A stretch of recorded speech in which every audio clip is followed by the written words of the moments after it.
So I'm going to just touch on just a few key points here. So as Sam was mentioned, the story is an important element in the leadership development and positioning.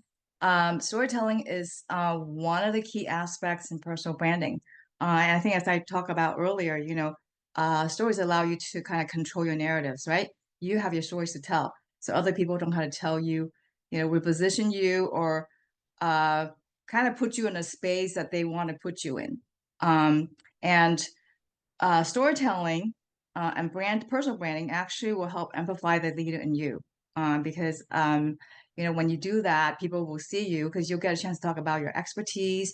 People will start trusting you because you are authority in your field, and the trust can grow day by day. And I think if you go be consistent with this process, you're gonna be able to help build your reputation, also a legacy that you can leave behind.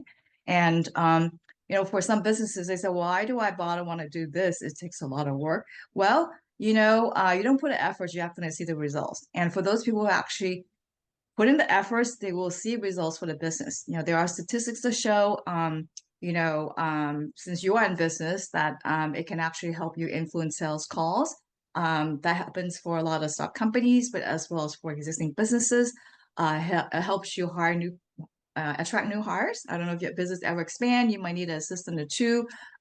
People who knows you, trust you, will want to follow you. And if they trust you, they will want to work with you, right? Not just like you.